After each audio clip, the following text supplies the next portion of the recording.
December 2020, the battle for the box office continued just like it does on most holiday seasons. Except this year the winner wasn't necessarily decided by who had the biggest box office, because technically Wonder Woman won that. But yet in so many other ways it feels like it lost. So let's take some time to discuss the tropes of Wonder Woman and where I think this movie went horribly wrong. Of course, as always, if you like this video, don't forget to like and subscribe. Let's get to it. Now, looking online, most of the ratings for Wonder Woman are actually not half bad, but if you go on film Twitter even for 5 minutes, it seems like everyone has these hot takes that Wonder Woman is just garbage. So there are 3 specific tropes I want to talk about in Wonder Woman 1984, and this could have been easily avoided if they just took the time to see where other movies have failed, and also where other movies have succeeded. The first one is the nerdy villain trope. This fascinating trope seems to happen when we can't quite figure out any specific character motivation for why this villain might be bad. So what happens? We simply blame it on the hero or create them to be this superficial, egotistical protagonist that doesn't seem to notice the everyday people surrounding them who look up to them. The classic example comes from Batman Forever with Jim Carrey's The Riddler. Other than this just being his version of the Joker and not actually the Riddler,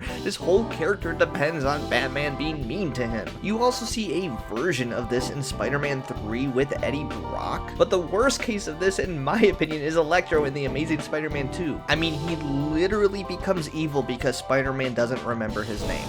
You don't remember me? So very similar to Kristen Wiig's character in this movie, these villains are simply villains because they look up to these heroes. They place them on this high pedestal, and when the heroes don't live up to their expectations, they suddenly turn bad. The reason why I don't like this, because in general it feels risky to create the villains to be so close to the hero story, and honestly it almost works better when the villains are detached and don't seem to know them at all. What this does is create the villain as their own person, and not just a creation of several mistakes our heroes made. The best villains are evil based on their own ideology, and it just so happens to contrast our heroes, and they're not just evil simply because our heroes hurt their feelings. Now, this isn't always the case, and some of the best villains of all time are very much closely related to our hero's story. And to be completely honest, there are some times where this trope does work. I look at Spider-Man Far From Home, which honestly uses this trope but does it in a hidden way where you don't necessarily realize it. Because instead of Mysterio looking to Spider-Man as the one who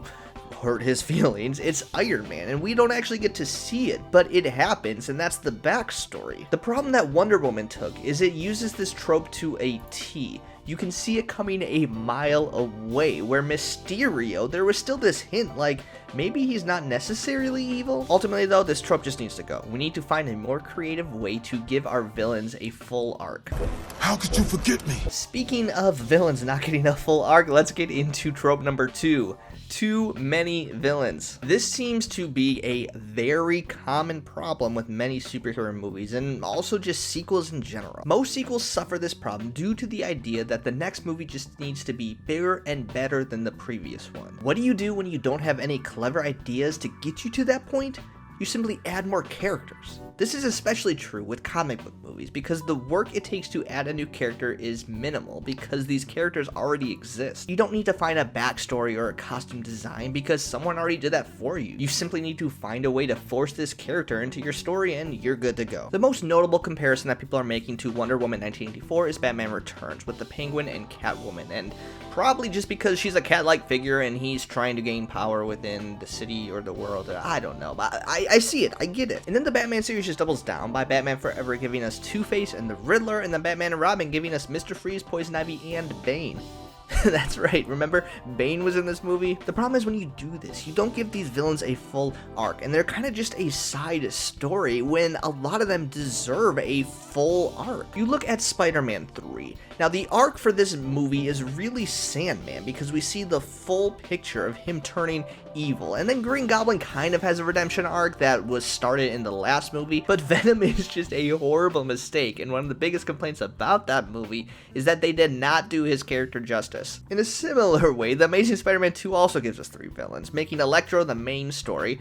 Rhino's not even really a story, but he's in it. They just don't even care to explain anything about him. And then there's Green Goblin, whose arc is so rushed, and it is so forced in your face that they just wanted to include this character that it doesn't even follow the rest of the story. And the problem is the DCEU isn't new to this issue. In Batman v Superman we saw where Lex Luthor was the main villain throughout most of the movie, and all of a sudden Doomsday shows up. Aquaman also runs into this a bit with Black Manta and Ocean Master, although I would say it's not as tragic the way they handled those characters. Black Manta definitely got the short end of the stick, but he has much better arc than the previous examples that I've given. There are some good examples of this though, and I would argue the newest Spider-Man franchise is probably doing it the best. In the first one, Homecoming, we see Vulture as the main villain, but then there's also Shocker, which most people forget about. The reason that this one works is because they don't even try to pretend like they care about his arc. He doesn't have one. He's just kind of there. He's mentioned. He kind of has some things to do, but he's not forced in your face as our hero has to destroy this villain as well as the main one. And in the same way, Far From Home does it similar, I would say, in Mysterio being the main villain, but then the Elementals are also a major part of that movie. Similar to the way that Mysterio kind of had a backdoor nerdy villain plot line, I think the new Spider-Man movies have done a good job of taking these tropes but making them new and fresh.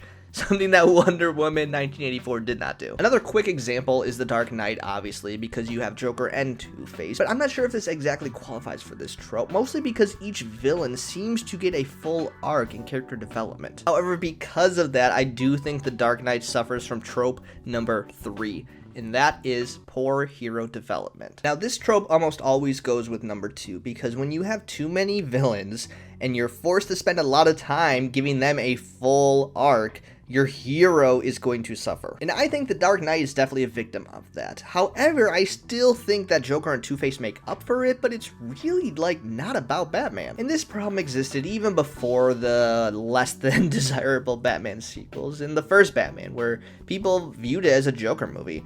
A much better Joker movie. And so this isn't a horrible mistake on its own, but you have to make the movie about something, and I would hope that in a movie called Wonder Woman 1984, the movie would be about Wonder Woman in 1984. Ultimately, if I had to point to one major problem that the DCEU as a whole has, it's poor hero development. I don't have to spend a lot of time explaining the difference between how Marvel has handled their universe and DC has, because it's very obvious. Marvel was patient. They took their time. They made us fall in love with these characters on an individual personal level, and then brought them all together to team up. So when you watch Infinity War and Endgame, yes, some of those characters have arcs that are worth watching, but a lot of them are just side characters, throwaway characters that you get 5 lines out of. But that's okay, because we've already seen them, and those 5 lines are much more meaningful because we've seen a full 2, sometimes 4 hours of their character development, so we understand what they mean in those movies. But Wonder Woman doesn't have that. She was forced in Batman v Superman at the end of already a chaotic mess. We were given one single Superman movie to get his whole development,